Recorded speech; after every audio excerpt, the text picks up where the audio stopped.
안녕하세요. 매일 새로운 사연을 전하는 읽어주는 사연 라디오입니다. 구독과 좋아요, 많은 공유 부탁드립니다. 오늘의 사연 시작하겠습니다.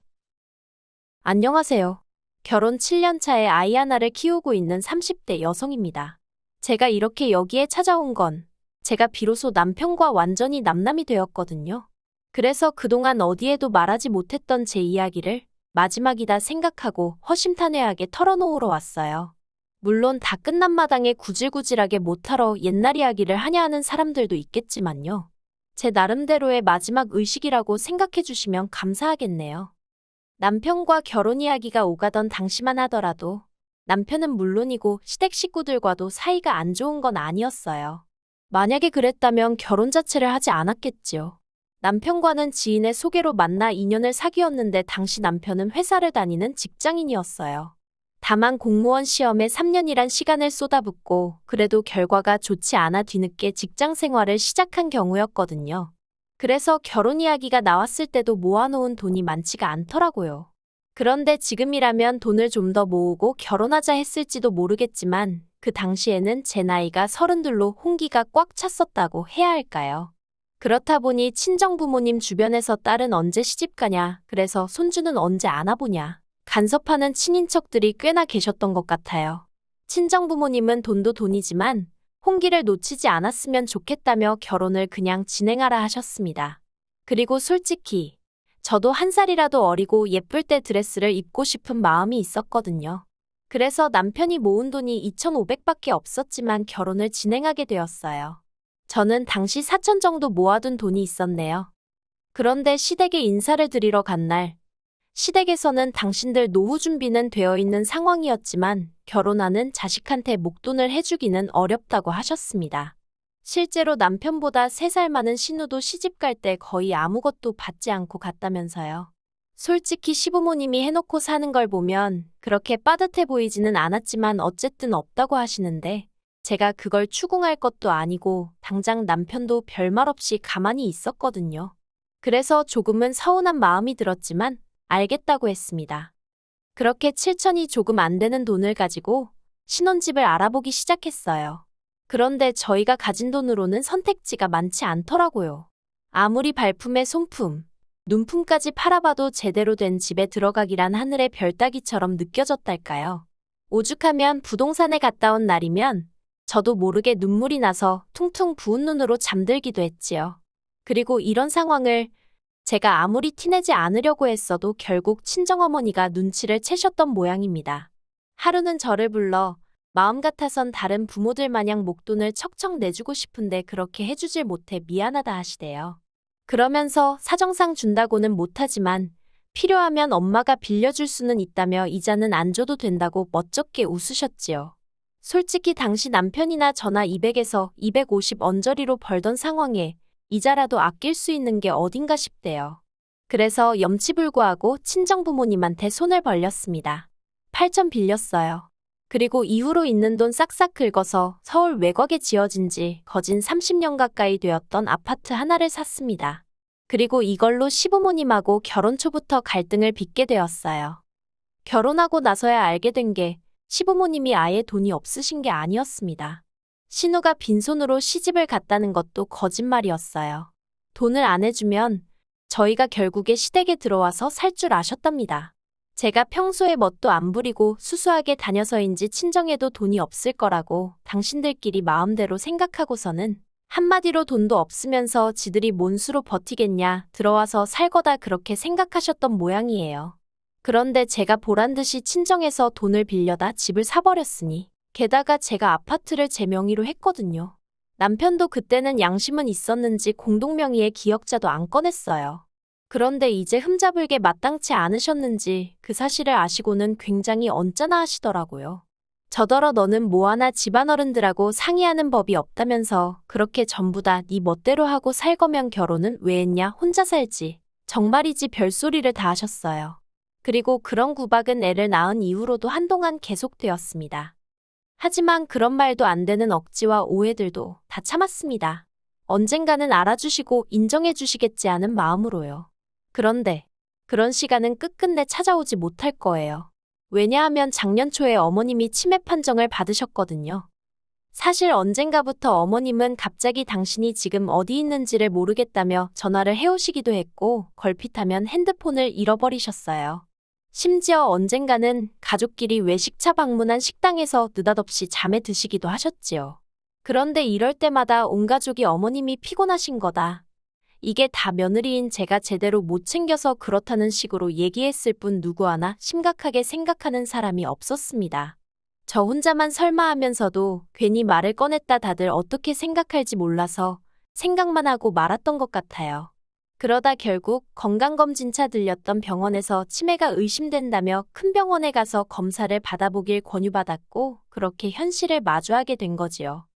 그리고 결과를 받아들고 얼마 지나지 않아 어머님의 증상은 급속도로 악화되기 시작했어요. 갑자기 울거나 웃으시는 등의 감정 표현도 격해지셨고 그러다 지난 6월 어머님이 아버님을 후라이팬으로 때리셨는데 아버님이 어머님한테 그때 처음 맞아보셨대요. 여담이지만 젊었을 적에 아버님이 어머님을 어지간히 힘들게 하셨다더니 그때 맺힌 게 나온 거 아닌가 싶어요.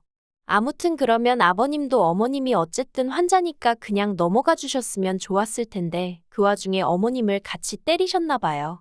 그나마 그 현장을 타이밍 좋게 신호가 봐가지고 그래도 어쨌든 집안이 시끄러웠습니다. 정말이지 그때를 생각하면 지금도 아찔하네요. 그리고 보다 못한 제가 남편한테 조심스레 요양원 이야기를 꺼냈습니다. 그런데 남편은 아주 난색을 표하면서 일단 자기 누나랑 얘기해보겠다고 하더라고요. 그런데 얼마 후 신우가 연락을 해와서는 저더러 시댁 근처로 이사를 하라더군요. 아버님 혼자서 어머님을 어떻게 돌보냐면서 자식들이 옆에서 들여다봐야 하지 않겠냐고요. 저도 물론 아버님이 힘드실 건 잘 알고 있었습니다. 평생을 대접받고만 사시던 분이 갑자기 아이가 되어버린 어머님을 돌보며 살려니 여러 가지로 애로사항이 많으셨을 거예요. 하지만 저는 아이 때문에라도 친정의 도움이 필요했는데 시댁 근처로 이사를 했다간 친정하고 거리가 1시간 넘게 멀어져 버리니 그럴 수가 없었지요. 그리고 전업인 신우와 달리 저는 맞벌이를 하고 있었기 때문에 시간적 여유가 없었어요. 제가 회사를 관둬도 될 만큼 남편이 월급을 많이 받는 것도 아니었고요. 그래서 결국 합의한 게 저더러 주말마다 아이를 친정에 맡기고 시댁에 내려오랍니다. 와서 아버님이 미처 하지 못하시는 집안일들을 해드리라나요. 솔직히 이미 평일 내내 일과 육아로 지치는 생활이었는데 주말까지 반납하고 일하라고 하니 세상 천지 어느 며느리, 아니 자식이라도 좋을 리가 없었지요. 그래도 어쩌겠나 싶대요. 막말로 어머님이 무슨 죄가 있어 치매를 앓게 되신 것도 아니고 그래서 그래, 할 수 있는 만큼은 해드리자 생각하고 알겠다 했습니다. 그런데 말이 좋아 주말이지. 아버님이 저더러 금요일 저녁에 내려와서 월요일 새벽녘에나 올라가라 하시더군요. 뿐만 아니라 남편은 이 일 저 일을 핑계로 빠지는 일이 잦았지만 어찌된 일인지 저는 그럴 수가 없었어요. 그랬다간 아버님으로부터 불호령이 떨어질게 불보듯 뻔했으니까요. 그래서 결국 전 주말마다 내려가 어머님이 엉망으로 만들어 놓으신 집 치우고 빨래하고 반찬하고 솔직히 할 일이 얼마나 많던지 야근을 하더라도 사무실에서 일을 하는 게 그리울 정도였어요. 게다가 신우 말로는 평일 내내 매일같이 자기가 시댁을 들여다본다는데 도대체 뭘 하는 건지 제가 해놓은 반찬 말고 다른 반찬은 눈을 씻고 찾아봐도 보이지 않았고 평일 중에는 빨래 한 번을 돌리지 않는 건지 주말마다 산더미 같은 빨래가 저를 기다리고 있었습니다. 어머님이 실수를 많이 하시게 되면서 빨래가 어마어마하게 쏟아져 나왔거든요. 그리고 그렇게 석 달쯤 생활을 하다 보니까 당장 내 자식이 가고 싶어하는 그 동물원 한 번을 못 데려가면서 이렇게 시댁에서 종노릇이나 하고 있는 게 맞나? 그런 생각이 들대요. 하지만 그럴 때마다 적어도 남편이 표현은 안 해도 속으로 고마워하고는 있겠지. 누가 됐건 간에 내 공로를 언젠가 알아는 주겠지. 그런 막연한 믿음이 있었답니다. 그래서 참고 또 참았달까요? 그러다 얼마 후 저는 생각지도 못한 임신 소식을 확인하게 되었습니다. 계획에 있던 임신은 아니었지만 너무 감격스러웠어요. 항상 아들 하나 딸 하나 있으면 좋겠다 생각했기에 당시에는 아들인지 딸인지도 몰랐는데도 벌써부터 기쁘더라고요. 친정부모님의 도움을 좀 더 오래 받게 되면서 죄송한 마음이 컸지만 친정부모님은 그런 건 신경 쓰지 말라며 축하해 주셨습니다. 첫째 때는 사는 게 빠듯해서 산후조리원 구경도 못했는데 이번에는 그러지 말라면서 친정부모님이 따로 500만 원도 챙겨주셨지요. 그런데 시댁의 반응은 냉담했습니다. 제가 임신 소식을 알리며 더 이상 주말마다 시댁에 내려갈 수 없다고 말하자 신우가 처음 했던 말이 저더러 왜 그렇게 사람이 경솔하냐대요. 황당해서 경솔하다니 그게 무슨 소리냐 했습니다. 그러니까 신우가 정말 나을 거냐면서 자기가 수술비는 대줄 테니 이번에는 포기하라는 사람으로서는 감히 입에 담을 수도 없는 말을 꺼냈어요. 미안하지만 자기한테는 자기 어머니가 더 소중하다면서 저한테도 있는 사람부터 챙기는 게 맞지 않냐며 생각을 잘 좀 해보라고요. 제가 말도 안 되는 소리라고 나을 거라 했습니다. 그랬더니 아버님은 한다는 말씀이 그래 나으려면 나아라. 그런데 애 낳는 거랑 시댁에 내려오는 거랑 무슨 상관이냐입니다. 제가 체력적으로 힘들어서 안 된다고 했더니 그러면 회사를 관두고 아예 시댁에 내려와서 지내면 되겠다나요. 한참을 듣고 있다가 어이가 없어서 두 분 다 진심이시냐 했습니다. 그리고는 남편더러 무슨 말이라도 좀 해봐 그랬어요. 그런데 남편이 입을 꼭 다물고 아무 말도 안 하고 있더라고요. 결국 이도저도 해결이 안 나고 그렇게 저랑 남편이 집으로 돌아왔습니다. 남편더러 왜 가만히 있었냐고 따졌어요. 그리고 그렇게 어머님 상태가 걱정되면 당신이 내려가서 아버님이랑 같이 지내라 했지요. 그랬더니 기껏 한다는 소리가 어머님도 여자니까 같은 여자가 편하지 않겠냐는 거예요. 자기 이름도 잊어버리시고 막말로 똥오줌도 못 가리시는 양반한테 그런 게 중요했을까요? 도무지 말이 통하는 것 같지 않아서 남편더러 난 이제 두 손 두 발 다 들었다고 알아서 하라 했네요. 그러자 남편은 무슨 딱따구리도 아니고 계속해서 같은 말을 반복했어요. 기왕 시작한 거 조금만 더 해주면 안 되냐고요. 그러더니 급기야 한다는 말이 저더러 저러다 어머님 돌아가시면 후회 안 할 자신 있냐대요. 어이가 없어서 남편더러 당신은 자신 있냐고 물었습니다. 그랬더니 또 묵묵부답. 그런 의미 없는 말다툼을 몇 번이고 반복해야만 했어요. 그리고 스트레스 때문인지 결국 일주일 후에 저는 아이를 떠나보내야만 했습니다. 유산을 한 거지요. 수술을 마치고 병원에 누워있는데 하염없이 눈물만 흘렀어요. 그런데 그때 병실에 남편하고 신우가 들어오더니 그러면 언제부터 움직일 수 있는 거야? 이번 주말에는 움직여도 괜찮다지? 아버지가 걱정이 많으셨어. 그럽니다. 온몸에 소름이 쫙 끼치더라고요. 피는 못 속인다더니 이것들이 사람이 맞나 싶었지요. 저는 둘에게 나가달라고 내 평생 시댁에 가는 일은 없을 거다 했습니다. 주변에 사람들이 있어서인지 둘 다 얼굴만 울그락불그락거릴 뿐 뭐라 말은 더 안 하대요. 그리고 퇴원 후 저는 친정으로 향했습니다. 그때부턴 친정아버지와 함께 움직였어요. 부동산에 집도 내놓고 가정가구도 하나씩 정리했습니다. 제 짐도 전부 다 친정으로 옮기기 시작했고요. 참고로 유산을 확인한 날 이혼하는 쪽으로 마음이 완전히 돌아섰거든요. 유산의 원인이 시댁 식구들 그리고 특히나 남편이라는 건 너무나 확실했기에 그러면 제가 죽으면 죽었지 제 자식 죽인 사람하고 살부대끼면서는 살 수가 없었으니까요. 남편이 자꾸 제 연락을 피해서 남편 회사에 등기로 이혼 서류를 보냈습니다. 그런데 남편이 다 찢어버렸다면서 100번 1000번을 보내보라고 자기가 도장 찍을 것 같냐면서 연락을 해왔어요. 그래서 제가 그러면 변호사 선임하겠다 했습니다. 그랬더니 진짜 그렇게까지 해야겠냐면서 자기더러 어쩌라는 거냐대요.